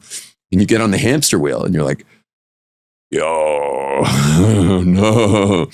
You don't want to see that stuff, but every kid has it growing up. So what do? Start going faster. Start faster, meaning we become some other guy, the healthy, normal guy. And we become the Gavir, or we become the know-it-all, or we become the party guy or the joker or whatever we become. And we start like moving faster. And guess what? The words start to blur and they become this like really cool pattern. You're like, hey, wow, this is great. You know, and everyone's of course patting you on the back for it. Not to mention everything you copy pasted off everybody to become, you know, which isn't you. And you're running on this hamster wheel. But the problem is you're now 30. You're now 40. You know, your wife's getting pretty exhausted by you at this point. Your kids are as well. The people who work for you, you're a pain in the neck. And you get exhausted. So you start like, I'm getting exhausted. But the problem is you start slowing down and you start, look what's written on this wheel. And you're like, I better run some more. Get back to running. You know, keep running. It's so interesting you say that because someone the other day told me that when I've been doing podcasts now for 6 years. When I started, and more in the beginning, I was more jokey, had a lot more jokes, maybe a little more fun. And they're like, and I love comedy, so don't get me wrong, but I think maybe I tapped into this of like, I'm okay with the way it is now. So I don't need to get in those jokes or try harder, you know? And they, okay, I get it from them. They want like a little more entertainment. But for me, I'm like, this is good. I'm good with this. So it's just became easier as time goes on. Very good. And I can promise you your ratings went up. They have gone up a little. But because of that. Probably. Because people, they could sense it, you're saying. Well, think about it. I'm a professional musician. From 11 years old, I started right after having the most embarrassing moment of my life, which had me believe I was unacceptable. I got embarrassed. And immediately I became the one who's in charge of who embarrasses who now. And I actually used to embarrass people at my Shabbos table or my kids or my wife. Like I was in that before I discovered this stuff. So here I am playing guitar, later frum. Now I'm playing kumsitz and concerts and weddings and whatever. And I was a Rebbe in a yeshiva and a rabbi as a public speaker. Tell me, all those years, was I giving a concert or taking the concert? I guess taking to be accepted. The concert, right. Was I giving a class or taking the class when I was either teaching Gemara or I was, a public speaker? I was taking. How much of a class do you get when the teacher's taking? And think who your favorite teachers were as a kid. Think of a favorite teacher. You have one favorite teacher? He's like, none. You have one favorite teacher? Yeah, I mean, there's a bunch. Oh, bunch? Yeah, I had But who was the top? Rebbe or teacher? Anything, just Rebbe. Like, Rebbe would be good. Yeah, 8th grade, I had a wonderful Rebbe. What was his name? Rabbi Weinberger. Was he giving or taking? I guess giving, yeah. He was giving. Yeah. I promise you he was giving. Yeah. We all loved him. He was so good. He worked through something in his life. I promise you he worked through it too. Because that's why there's no such thing as healthy. Normal that isn't really the normal, and the healthy is actually a survival strategy from covering up something. Interesting. There's no such thing as a person like that. In fact, the more healthy, the more a guy says, I'm fine, he's the guy. Right. He's punk the guy. Right. You know, there were times when there was more of a recession. I stopped getting the healthy normal. I was only getting the guys with the challenges. And I was like, who are these people? And I went to my office. I'm like, what happened to the healthy, normal guys? And they're like, it's a bit of a recession. Remember after Corona, like all of a sudden everyone realized they're not ordering meat boards anymore. So I wound it up with only the challenged guys. They were all coming, but I lost my healthy normals. They're back. The healthy normals are back now. So I do want to say that when you clean it, you start to give. Even at work, like I'm in shirut. I'm in service in my life. I'm not here to take. I'm here to give. People feel it vibrationally. Just like we feel the rich guy in the room, they feel vibrationally that you're the clean guy. I was on an LL flight recently. I don't know how this stewardess got this job because she was in her 70s. She had to be in her 70s. I bought something for my wife. Hopefully she doesn't realize it was duty free. I bought something for my wife, gave the credit card, finished the transaction. She gives me a little piece of jewelry. And I go back. I was learning the Amud. I go back to my Amud. And she didn't move on, the lady. And I didn't want to look up either. It was weird, It was weird. Like she didn't walk away. So I finally, 2 minutes later, I go, can I help you? Why are you still here? I asked her point blank. These are her words. I've never felt this safe in my life. I knew exactly what she was talking about because I did the work. I've cried the tears of what was written on my hamster wheel. When I go to parks in Israel with my grandkids, like my kids and their kids, my wife, we make a picnic, whatever. My kids are playing, I'm chasing them around, but now we're eating. Almost every time, a kid from across the park will beeline across the park. A toddler. 3, 4, 5 years old, will beeline across the park, come straight to our picnic, jump in my lap, and wrap my arms like this. His siblings are chasing him because he's running away, like, the Yankee. Chasing the parents are chasing the kids. And then they get to us, and he's in a stranger's arms. And the kids are like, when the kids get there, they're like, he's ours. And my kids are laughing. My wife's like, it's like not every time, and it's like every other time. And the parents come and they're like, what's going on? Like, what's going on here? And my wife, I'm not going to explain. My wife says, this is just what happens, like that's how safe he is. It's not just me, it's you now. When you clean, you get safe. Now make a sales call. When you get clean, you get safe. Now manage the supermarket. When you get clean, now you're safe. Now go get investors for your development. And there's probably 300 millionaires in the tri-state area at this point, from possibly you. Wow. And they were working for somebody. They had an okay job. They were skilled people, smart people, but they had a dream. They had a dream. Just now, one of the biggest food company CEOs just stepped down after the possibly you. Going to start living his dream. Another one just in Mexico. I don't think he's stepping down, but he's making changes. Between the two of us, he'll be stepping down. Oh, okay. And, often when you're CEO, you have a piece of the company. It's not like they'll ever worry about money again. Right. But it's about living you, meaning living your dream, but from the core place of the soul, of the neshama, that got covered up, If this is, I need an object. I don't have an object, but I'll take the bottle cap. If this is, I just don't have anything else right now. Yeah. If this is your neshama, that's the beautiful child in you. That beautiful child you were for the first 3 years. And then, then you start like developing all these identities. You become self-aware first. And then you start like tacking on things, copy pasting. Then things go wrong. You get embarrassed. And now you're the dope, or, you're the idiot, or you got embarrassed in something else. Now you're not acceptable, or whatever it is. Unlovable because your father forgot to bring you your birthday present or whatever. Stupid stuff. But all that stupid stuff translates into who you are when you're little. Sure. So now it gets, so that beautiful child, that neshama gets a chatzitza, a barrier.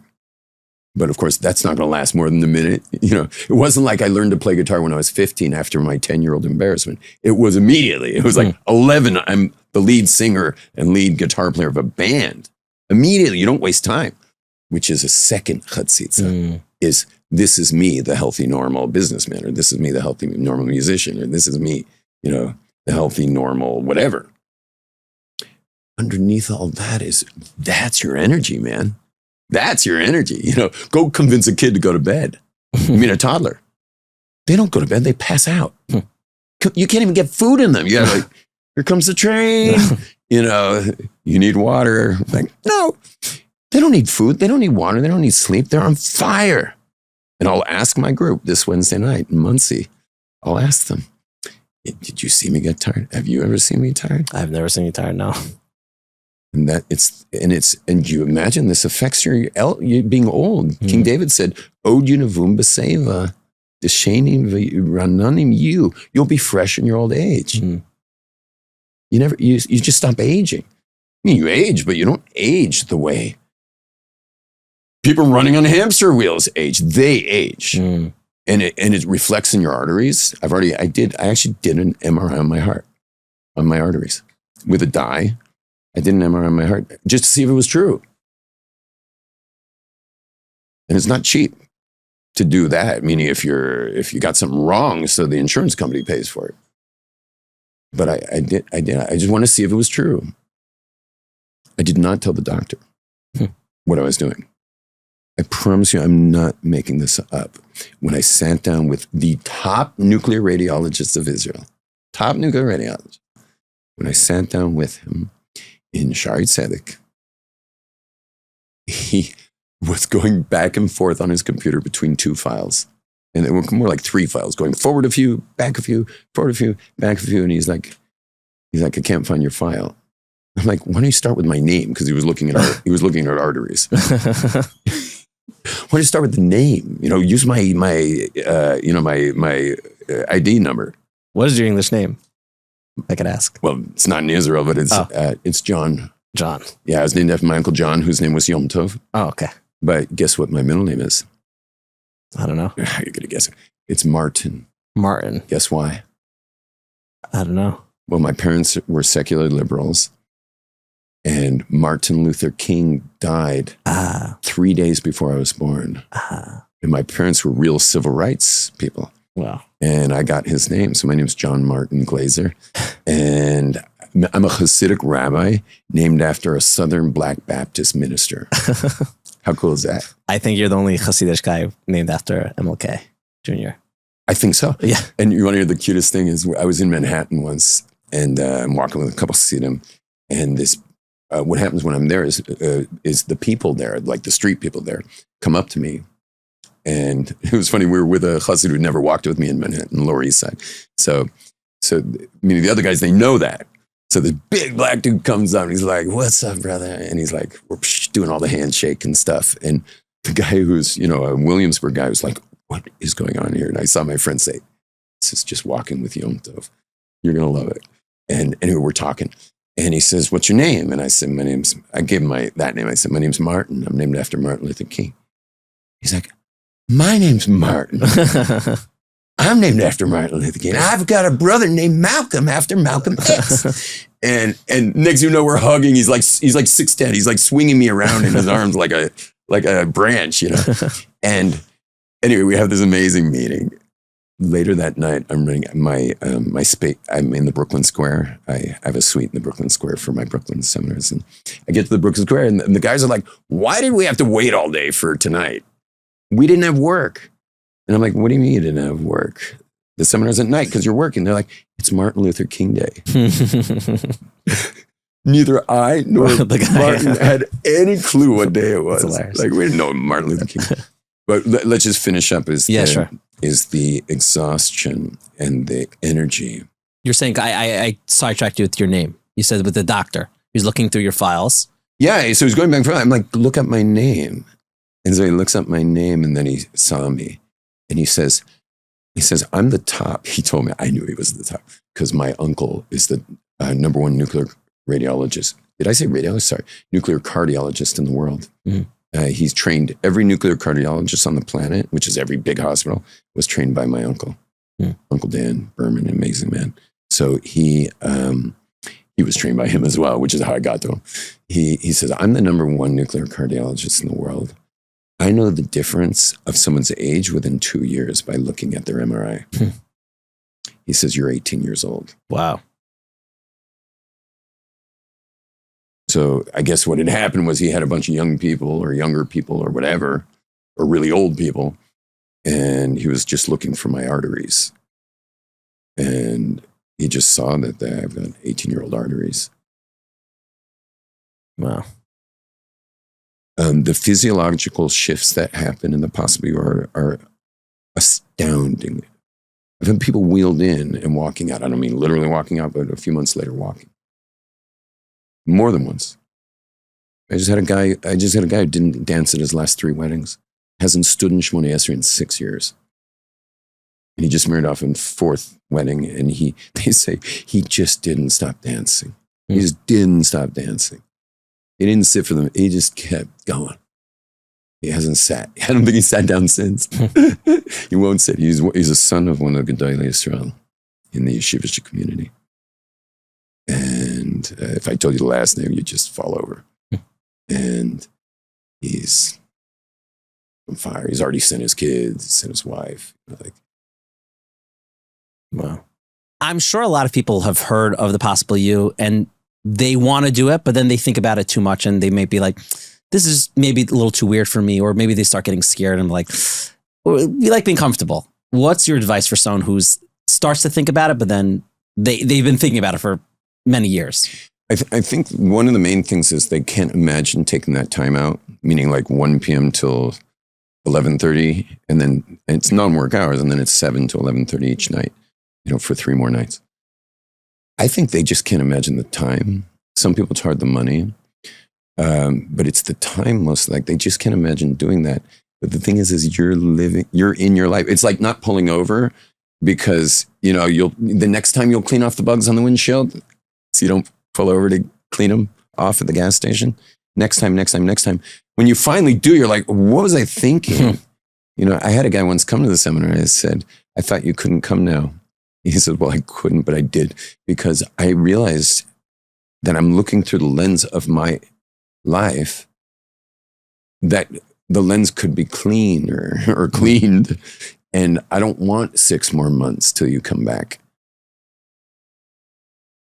But the advice I would give people is don't think. Don't think. Sometimes I'm talking to a guy because Haredim love last minute. They're always last minute. So I'm speaking to the guy on Friday in the mikveh, about him coming. And I say, listen to me, do me a favor. Stop thinking about it. Register today. You don't come Sunday, I'll give you your money back. But just register because otherwise you're going to spend your whole Shabbos. You're going to ruin your Shabbos. Right. So I would say don't stop thinking. Just don't think. I once had a lady come at Shabbos Karaftoni, the biggest Shabbaton in the world. It's from the Possible You, by the way. It's my graduates created Shabbos Karaftoni. Wow. Copying project inspires Shabbaton. And they created it for Hasidic Jews. And they announced that one time this is to get people to the Possible You. And it's huge. I mean, thousands. They're already on 20, whatever. A woman came up to me once and said, you can't take my husband for 4 nights because he was going to come on Sunday. He told her at the Shabbos. And I said, when you see your husband after these 4 nights, you'll realize you were never married. When you see how present he is. And so I would say to people, they just don't think, just register. You don't come, I'll give you your money back. I don't want your money if you're not coming. Right. We'll just give it back. But I would say you just can't think because you'll talk yourself out of it. It's your thinking that got you into it. And the first thing, Right. Your thinking got you into it. Your thinking's not getting you out. You can't get yourself out of jail. So if you think you're going to think your way into convincing yourself to join a bunch of men or women, which is the most awkward thing in the world, the first 30 minutes is so awkward because you don't want to see anyone there. Of course, Wednesday night, they can't leave. I've come back the next day, Thursday morning, to pick up something I forgot. They're still there. Like they don't want to leave each other. I tell them the same guys you don't want to see right now are going to be the same guys you don't want to see now are going to be the guys you're going to not want to leave. Right. You did a giant hug at the end. Yeah.